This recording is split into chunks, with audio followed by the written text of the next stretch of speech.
Hey, what's up, y'all? This is the Ingo podcast. I'm here with my special guest today, Mason Archie. How's it going? It's going pretty well. Thanks for having me. Yeah. Mason is the founder and the creator of Fate Masters and the Ingo. He also played professional basketball. And, we're going to get this going. Talk about your upbringing growing up in Indianapolis. Okay, yeah. So I was born in 1994. I'm a native of Indianapolis, Indiana. I grew up with Speedway. My mother ran a daycare, 24/7 daycare called Unique 7 Academy. Now she has Unique 7X. She ran that for about 12 years. I graduated, I attended Eagledale Christian Academy for kindergarten through 5th grade. Then after that, I was able to skip the 6th grade and go to the 7th grade at Charles A. Tinley Celebrated School, which is now a prominent school and charter school today. We had to wear uniform, we had college prep, so it was a great experience for me. So that's kind of a little bit about my background about Indianapolis and where I'm from and, education. Yeah, for sure. So how did you get started with basketball? When was the point where you got serious with it? Yeah, so I would say about middle school when I was kind of working on my game, going to different rec centers, Watkins Park,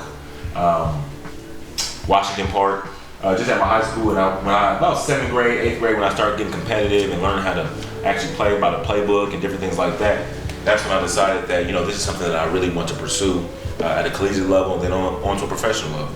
So talk about that experience from playing, a high level Division I basketball and then playing professionally. Yeah, so honestly, it's pretty tough, man. Like, you play Division I basketball, you have one more year coming up at Valparaiso. Your brother's an NBA player, star in the league, Indiana legend. So you're real familiar with the work ethic, the day-to-day, the getting up early. So that's kind of when I got better, when I started really doing the things that the pros do, really doing the things that I saw, that I watched, and that's when I would say my game improved. So talk about the idea of Fate Masters. You talk about, your upbringing, how much that, had to do with your success. Talk about, why you started it and what, what's the idea of it. Yes.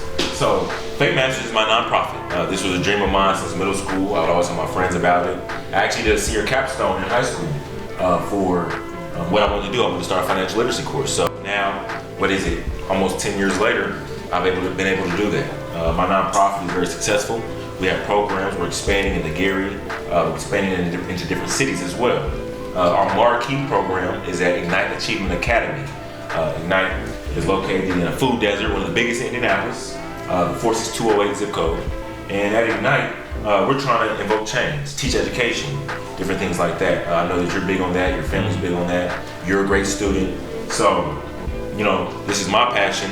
And right now, we're looking for donations, funding, and we have some big programs coming up. So talk about the change that you've seen in your kids just over the course of a couple of years. So the main thing we try to focus on is leadership and responsibility, and also just academic excellence. That's something I learned from Center for Leadership Development. I'm a graduate, I won scholarships from there. Me and my entire family, brother and sister, attended all the programs. So with Fate Masters, I try to evoke that same thing. In the kids, give them inspiration, give them a chance to learn financial literacy, give them a chance to see cool guys like you who are strong academically and strong athletically. Mm-hmm. That's important for our community to see African American men doing that. So my focus is to keep expanding, and what I've seen is expansion of the kids. So just talking about community for the kids in the community, and where you're trying to achieve in the community through the kids. Yeah. So through the kids, I'm trying to just achieve leaders. Build leaders, build them up, give them confidence, give them a hope. Where they're from, all they see are the same things, repetitive things, drugs, alcohol, shooting. They don't see positive role models. They don't see guys that look like you and I that come in suits or sometimes come fly. Mm-hmm. And that's the things that they're attracted to. So if we bring that attraction to them, then it'll only open up their minds and open up their eyes and give them expansion. So talking about the community, talk about the Black community specifically. What are your opinions on it? What are some of the things that you feel are going on? Yeah, well, more immediately, these are the things that are going on: riots, inequality, injustices. These are things that have been happening to the Black community for a long time. Mm-hmm. Back in 2018, when I was a part of the Bill Benjamin for Sheriff campaign, these are things that we were invoking in the community. Mm-hmm. We want change. Change and unite was our slogan. So I was on the marketing for that. I will also be on the marketing in about 3 years when we run again. Unfortunately, we lost, but that's why we get to go again. It's all about the experience. Our goal in all of this, the goals and the riots for Indianapolis, the goal for Black people as a whole, is to come together. Black on black. and also not be violent, but instead be educational. So what do you think the goal of it is? What do you think needs to change in our society?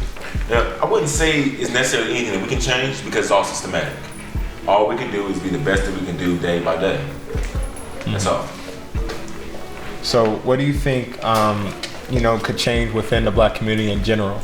I would say education. This is why I brought up Fate Masters. This is what gave me the idea to create a nonprofit that's profitable, that gives back to the community, and that creates programs. We have SAT prep coming up in July. Any kids that are trying to get to college, we can start SAT prep as young as 5th grade, 6th grade, 7th grade, 8th grade. It doesn't matter. We just need that every year. It's not going to be expensive. It's affordable, and we'll have certified SAT prep teachers as well, instructors. So that's important.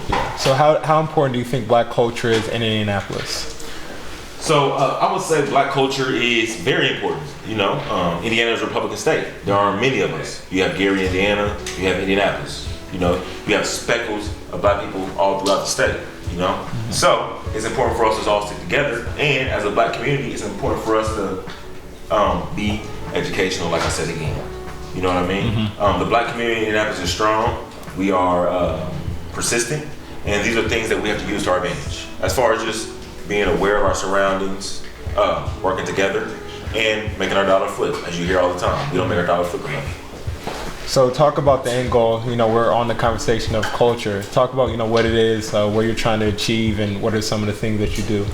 Yeah, so the end goal is something that I really created in middle school as a brand that I've always had. It's really a mindset more than anything. It's something that my dad taught me. I had an interview with Top View and I kind of explained this before. What we do is we partner with brands. We do marketing, we do events, we do brand building, and we do instructional leadership organization. A lot of Black people don't have good businesses, good ideas, but they don't know how to expand. They don't know how to get word out. They don't know how to come together community-wise. So these are things that the end goal brings, not only to the city of Indianapolis, but outside of Indianapolis. We have clients all over the country. So talk about some of the upcoming promotional events that you have going on. Yes, we have a new club idea that we have. We're starting off on Juneteenth weekend. It'll be announced latest by Wednesday, Juneteenth. So be sure to follow The End Goal on Instagram. Our goal in that is to bring a dope party experience, but it's more so networking. It's more so fly. We have pictures, video, we'll have security, and we'll have celebrities coming often. So we're looking to do this often, every week, something like that. And if not, it'll be announced at the end goal. So be sure to follow. So being an entrepreneur, starting this stuff up, pretty much just talk to me about how things have been, some of the things that you've learned, and some of the things that you could tell someone who's younger than you. Yeah. So being an entrepreneur, the biggest thing is that you have to know every aspect of your business. You can't just be one person and fall off. You have to know every aspect of your business so that you know what's going on. You also have to know everybody's background, education, and always inspire them. And when you have setbacks, you have to know that you're the one who will bring it all back together. So what do you think the most important aspect is of entrepreneurship? The most important aspect is consistency and persistence. Consistency, persistence. In high school, they called me the example because that's what I always personify, those two things. And so I would say those are the two biggest things when it comes to being an entrepreneur, being successful, and being at your best at all times. So what are some of the goals that you set out just in terms of just being an entrepreneur just over the course of time? Some goals that I've set out is just to be the best I can be, give back to the community, which is what I do with Fate Masters, inspire women because they don't have enough support, so I have programs for them as well, help them start businesses also, and also give back to family and community. Make sure to always collab with the younger generation so that we can always push forward. That's the key. What are some of the things that you do in terms of just being creative and starting new ventures and pretty much just connecting with others? Yeah, I would say anytime, man, it's always reading a lot. I read all sorts of things, fictions, novels, novel fictions, comedies, old plays. In high school and college, I was always fascinated with philosophy, which is why I made philosophy my major, and also did a master's program in philosophy as well. I did a Master of Arts in Philosophy. Unfortunately, I wasn't able to finish because I did sign to play professionally in Mexico, but I was able to finish at least 3/4 of the course. So reading and knowledge are things that drive me. So, talk about your interest in Black fine art, what got you into it, and pretty much, where it led you. Yeah, well, my dad, he's a nationally collected fine artist. His name is Mason Archie. You can go to masonarchie.com and look up all of his work. He has all sorts of collectors, people who love his work. He's a master of what he does, and he has collectors all over the country. So this is his passion. I like to support him, and that's how I got my passion for fine art as well. If you like to see any of his work, he doesn't have shows often.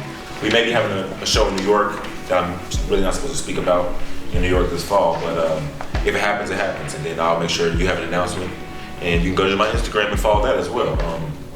My father just had actually a really big art show, really well-known art show. It was at the 924 Gallery, with Jay Parnell and Logan, so they were able to do a Black Renaissance sort of thing, but really just for the community, for the Black community, for the white community, for the Latino community, and for everybody to see the beauty in Black fine art. So talking about that, what is your favorite work that your dad has done? I would say my favorite work would be, I would say instead of work, I'll talk about series. A series of paintings are multiple paintings that he does that my dad creates on one subject matter. So I would say The Long Journey Home. It's called Long Journey Home. And that's a series of paintings. He probably has 6 to 10 of those, maybe even 7 to 12 of those. And those paintings are different sizes and different shapes. But they're all talking about the end goal, the long journey home towards the end goal, towards prosperity, towards freedom, towards education, building your mind, the end goal. Anything that you're focused on, that's the long journey home. And so that's why I'm able to connect with that series of paintings the most. So just talk about the advice that you would give to another college athlete. Yeah, so any college athlete, I would say focus up, because right now the next move is paying student athletes. So if they're paying student athletes, then that means you have to think ahead. And so that's what the Ingo Sports actually does. We're working with athletes on building their brand, helping them with training, and building their future up, so in case they can't play sports, they have other options, which is what I prepare for. Mm-hmm. So where do you think you're at today, and where do you want to be in terms of just everything that's going on just in your life in general? As far as everything that is going on, man, I'm pretty satisfied, but I'm not. I want to keep working hard, keep building my programs, and keep being respectful to others, and just working on being humble. My biggest thing is giving back, and so that's what my family's about, and that's what I'm about. You talked a lot about your family in this podcast. So, just talk about, how big they've been and some of the encouragement and some of the things that they've done just throughout time. Yeah, so me and my family are really close. I have a brother, Dante Archie, a sister, Nicole Archie. My sister's at Howard University. She'll be graduating in a semester or less. My brother, he's into marketing. He's a marketing guru. So they both help me at the same time. My mom, she's into education. So she's the one who helped me with education. As I stated before, my dad is the master oil painter. So he's a nationally collected artist, one of the greatest fine artists that I've seen, and a lot of people say the same. So because we're all very diverse and have different talents, we're able to all help each other. So, pretty much why have you decided to stay in Indianapolis? Because obviously you've had a ton of opportunity to go elsewhere. You play professionally. You have a lot of stuff going together. Why stay here in Indianapolis? Well, you just said it, man. Like I've actually been other places. I've been in Mexico, Canada, New York, North Carolina for multiple years. I've been in pretty much all 50 states. I've been out the country. So now it's time for me to build at home for a little bit before I expand. LA, Atlanta, different places. So I have a little bit more work to do here on top of getting ready for law school within the next 6 months. So that's what I've been working on the heaviest, and that's what everybody can expect from me soon. For sure. Well, thank you. We'll take some questions from the guests. All right, welcome back to the Eron Podcast. On this segment, we're going to have some of our guests ask them some questions. All right, so this is a question for you both as entrepreneurs and both building a brand around each other. I want to get to kind of know what are some of the failures as an entrepreneur that you guys have, the different ideas, and how did those failures teach you guys to kind of bounce back or kind of innovate your new or more successful ideas? For example, your podcast and your different things with Fate Masters, because I know that's not the only attempt at something that you've done that's similar. Absolutely. But definitely more you're successful, and then you'll continue to grow your brand with your podcast. So with me, obviously podcasts they're number driven. So for me, I like to look at numbers when it comes to the clicks that it's getting, the views, the comments, and I think for a lot of things, it's very similar to this Instagram. The more likes, the views that you get, Obviously, the better that you do in terms of just revenue that you get coming in. Obviously, getting monetized is extremely hard when it comes to podcasting because there's only so many views that you're going to get if you're not someone that's really huge. So for me, it's kind of a struggle when you think maybe one guest may have a lot of views coming in and you don't get that, but sometimes it's for the good because sometimes you may have someone who, or sometimes you may do a podcast where you don't think you're going to get very many, or you just do it just because you just have grinded it through, and maybe those are some of the better ones. So it's twofold with that. Yeah, these are the masks that we have coming out. If anybody would like to get any, we'll have them on sale next week. I'm giving out 50 of them. These are made by Undeniably Masks. You can find them on Instagram. I would say, as an entrepreneur, failures for me, Dante, would be trusting your own people or organization and just not planning things. So I would say organization as well. Another thing would be wasting money. These are things that have affected me with the Ingo as far as, and that's also Fate Masters. So these are things that I'm working on day to day, and I've already been improving on thus far. So as I'm expanding and getting ready for our big event for Juneteenth next weekend, which ladies are free, the experience for ladies are free as well, and tune into the Ingo to watch. These are failures that I've been trying to avoid. Mm-hmm. I have two questions. Well, through the years in Indianapolis, I know that you two, as not only basketball players but entrepreneurs in the Indianapolis community, have certain insight that most people would like to, at least have a view into. So, what have been the trials that you two have gone through in the last 5 years, whether basketball or otherwise, that would help improve the community to, make a better impact? Make you guys, actually. Well, I'll start. Some trials that I've experienced are just bringing their own neighborhoods. Trying to help people too much in Indianapolis. You only know people who support you, and as long as you support them and they support you, we can all work together. I would say some other trials are just not keeping busy. It's hard to stay busy, especially when it's something that you may not like. So I try to give myself a schedule where I can get up in the morning, plan my day out, really the day before, the night before, and now I'm on a schedule. People try to butt into my schedule, I have to replan. Some of the biggest things that I face, I face a ton of stuff just now, just being a black man in America, just the same thing that a lot of people go through. But I think for me individually, the toughest part of just doing things over the course of years is just trying to achieve my goals, because when you set really high goals, the pressure is on you, and I think when you set high goals, it has a negative and a positive effect whenever you do that. So just having a dream of playing professional basketball, or having a dream of getting a degree, or having certain things as that, and when you don't achieve one of those goals, or when you're lacking on one of those goals, or when you're behind on one of those goals, just being mentally ready to push through those things. So those have been some of the toughest things that I've pretty much been through. It's a lot of self-inflicted stuff that I believe that is really important for everyone to just set goals. Most definitely.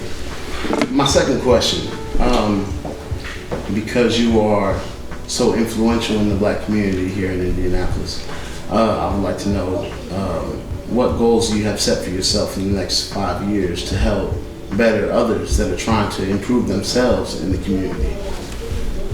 So one is this. I think giving people a platform, and it's not just basketball players, I think that's one thing that when I first started, people were shocked at. They're like, oh, well, you have someone who's an artist, you have someone who does X, Y, and Z. And I'm like, I really want that. I really want for, everyone to be heard, black, white, it really doesn't matter. I want everyone to have a voice. And when you do that, it doesn't limit yourself. So for me, just over the next 5 years, I just want to give other people a voice, because I have a pretty solid following just through basketball. So I'm going to try to use my skills for basketball and really just try to help the community out by giving others a voice, because not everyone has a huge platform to do that, and I want to be able to be the person that gives everyone a huge platform to do that. So with basketball, there's a lot of white fans that pay attention to me and my career, so I want to be able to shed light and give others a way to share what they're doing and how they're doing it. Most definitely. Yeah, and for me, I agree with Aaron. Those sorts of things, but like I said, my biggest contribution to the black community in the next 5 years is just focus on Fate Masters. I have a tutoring program, I have SAT prep, I have my actual Fate Masters Leadership Program, which is combined with Unique 7 at Ignite Achievement Academy, Unique 7X. And we also have other locations as well that we're expanding to, like I said, the Gary, Indiana area, and multiple locations throughout the Midwest. That's my goal for the next 5 years, and that's the way to be the most effective as far as teaching kids how to read early, numbers early, and IT. That's what Computer Love. Will Garth, my fraternity brother, and videographer, and he's a media guru as well. So that's what he works on, and be sure to follow him as well. Be sure to get our The Ingo mask created by Undeniably Masked, and be sure to follow Aaron Gordon podcast. And Aaron Gordon, he's coming up on his last year right now, and he's a superstar. His brother's a superstar, and he's in multiple fields. Educationally, he's a superstar with athletics, coming to it as a captain last year, and also media side. That's it. That's a wrap. We just turned up. There's more food. Let's go. Solid food, man. Love, bro. Great. All right, thank you.